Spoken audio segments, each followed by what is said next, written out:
కర్ణాటకలో డీకే శివకుమార్కు అధిష్టానం ఇచ్చిన హామీని తప్పుతుందా? 2.5 ఏళ్ల తర్వాత సీఎం చేస్తామని చెప్పి మొండిచేయి చూపుతుందా? రాష్ట్రంలో హస్తం పార్టీ గెలుపుకు శాయశక్తుల కృషి చేసినా ఫలితం దక్కడం లేదా? ఆయనకు హామీ ఇచ్చినట్లు సీఎం చేయకపోతే డీకే ముందున్న ఆప్షన్స్ ఏంటి? బీజేపీలో చేరుతారా? సొంత పార్టీ పెట్టుకుంటారా? ఇలాంటి అనేక ప్రశ్నలు తలెత్తుతున్నాయి. ఇటీవల ఆయన కుంభమేళాపై చేసిన వ్యాఖ్యలు, శివరాత్రి పర్వదినాన సద్గురు కార్యక్రమానికి హాజరు కావడంతో ఈ అనుమానాలకు మరింత బలం చేకూరుతుంది. కాంగ్రెస్ ఆయనపై పెద్ద ఎత్తున అటాక్ చేస్తుంది. దీంతో ఆయన నిజంగానే పార్టీ మారతారా లేక కాంగ్రెస్లోనే కొనసాగుతారా అన్నది చూద్దాం. ఇటీవల డీకే శివకుమార్ తీవ్ర వివాదాల్లో చిక్కుకుంటున్నారు. కాంగ్రెస్ పార్టీ నుంచే ఆయనపై తీవ్ర వ్యతిరేకత వ్యక్తమవుతుంది. ఆయన పార్టీలను ధిక్కరించారంటూ కాంగ్రెస్ నేతలు విమర్శిస్తున్నారు.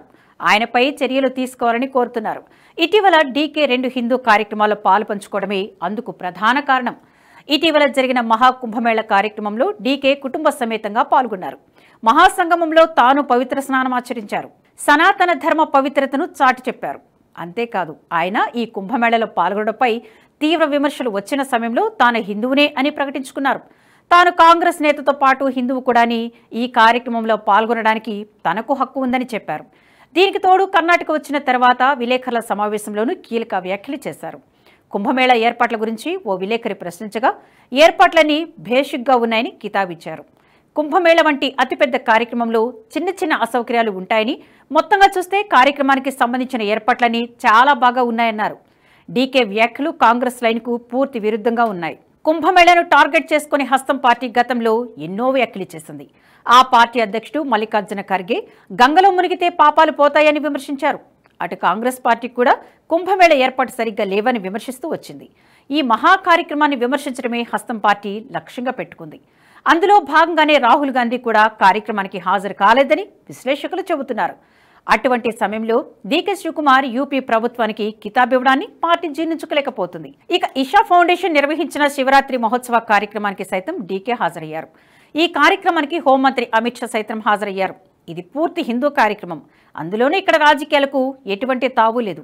అయినా కూడా డీకే ఈ కార్యక్రమానికి హాజరు కావడాన్ని హస్తం పార్టీ జీర్ణించుకోలేకపోతుంది. ఈ కార్యక్రమంలో సద్గురు మాట్లాడుతూ దేశంలో మారుతున్న స్థితిగతులపై ప్రసంగించారు. ఆర్టికల్ 370 తొలగింపును ప్రశంసించారు. హోంమంత్రి అమిత్ షా సర్దార్ పటేల్ను తలపిస్తున్నారని కొనియాడారు. ఈ విషయంలో కేంద్రం చేసిన పనిని ఖచ్చితంగా మెచ్చుకోవాల్సిందని చెప్పారు. కార్యక్రమంలో పాల్గొన్న డీకే శివకుమార్ తనకు ప్రత్యేక ఆహ్వానం అందినందుకే వచ్చానని, సద్గురు కర్ణాటకకు చెందిన వ్యక్తే కాకుండా కావేరీ జలాల కోసం పనిచేసిన వారని చెప్పారు. అందుకే తాను ఈ కార్యక్రమానికి హాజరయ్యానన్నారు. అయితే ఈ 2 కార్యక్రమాల ద్వారా డీకే కాంగ్రెస్ అధిష్టానానికి బలమైన సంకేతాలు పంపాలనుకున్నారా అన్న అనుమానాలు వస్తున్నాయి. ప్రస్తుతం కర్ణాటకలో డీకే వర్సెస్ సిద్ధరామయ్య ఎపిసోడ్ కొనసాగుతుంది. రాష్ట్రంలో 2023లో జరిగిన ఎన్నికల్లో కాంగ్రెస్ అధికారంలోకి వచ్చింది. ఈ సమయంలోనే డీకే సీఎం అవుతారని అందరూ భావించారు. కానీ కాంగ్రెస్ అధిష్టానం అందుకు ససేమిరా ఒప్పుకోలేదు. సిద్ధరామయ్యనే సీఎం చేయాలని భావించింది. ఈ నిర్ణయం పట్ల ఆగ్రహంతో ఉన్న డీకేను సర్దిపుచ్చడానికి 2.5 ఏళ్ల సూత్రాన్ని తీసుకొచ్చింది. మొదట 2.5 ఏళ్లు సిద్ధరామయ్య ఉంటారని, ఆ తర్వాత డీకే ఉంటారని చెప్పింది. దీంతో అప్పట్లో డీకే తలొగ్గారు. అయితే ఇప్పటికే అధికారం చేపట్టి 2 ఏళ్లు పూర్తవుతుంది. ఇక కేవలం 6 నెలలు మాత్రమే మిగిలి ఉంది. ఈ నేపథ్యంలో డీకే సీఎం సీటు కోసం తాపత్రయపడుతున్నట్లు సమాచారం. అయితే ఇప్పటి వరకు కాంగ్రెస్ అగ్రనేతలు 2.5 ఏళ్ల హామీని అమలు చేయలేదు. రాజస్థాన్లో అశోక్ గెహ్లాట్, సచిన్ పైలట్లకు, ఛత్తీస్గఢ్లో టీఎస్ సింగ్ దేవ్, భూపేష్ బఘెల్లకు ఈ హామీనిచ్చింది. తీరా సమయం వచ్చాక ఆ హామీని నెరవేర్చలేదు. ఫలితంగా ఆయా రాష్ట్రాల్లో పార్టీ ఓటమి పాలైంది. సరిగ్గా అదే విధంగా ఇప్పుడు కర్ణాటకలోనే జరుగుతుందా అనే అనుమానాలు వ్యక్తమవుతున్నాయి.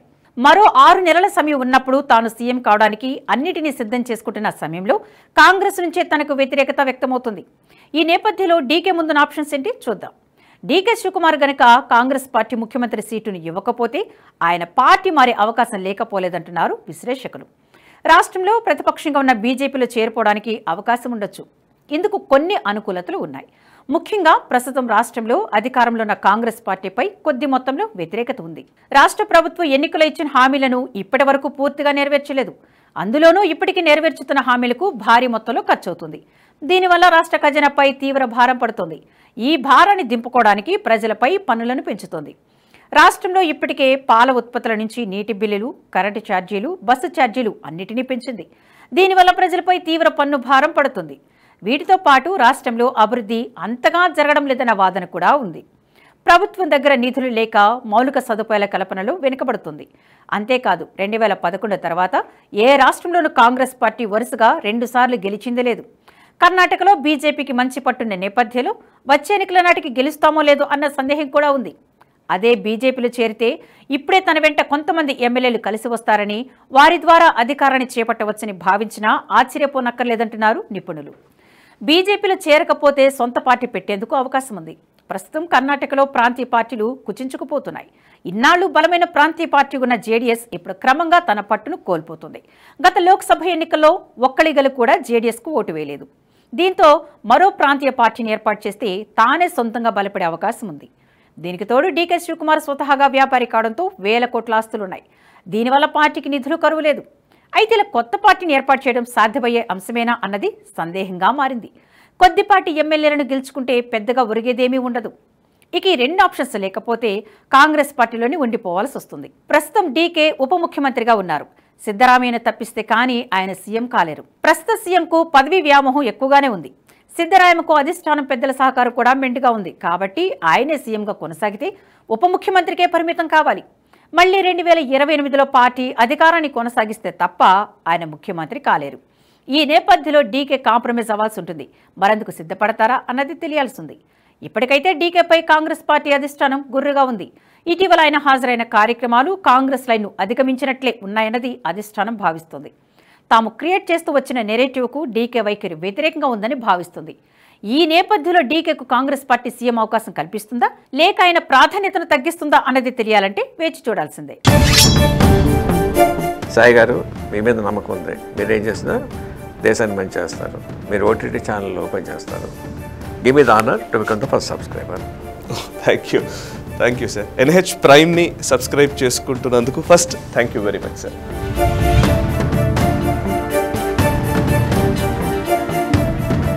ఈ వీడియో మీకు నచ్చినట్టయితే లైక్ చేయండి, 10 మందికి షేర్ చేయండి. అలాగే కామెంట్ల రూపంలో మీ అభిప్రాయాలను మాతో పంచుకోండి. Nationalist hub group of channels ను సబ్స్క్రైబ్ చేసుకుని తెలుగునాట జాతీయవాద జర్నలిజాన్ని ప్రోత్సహించండి. ఈ వీడియో కింద ఉన్న బెల్ ఐకాన్ పై క్లిక్ చేయడం మర్చిపోవద్దు.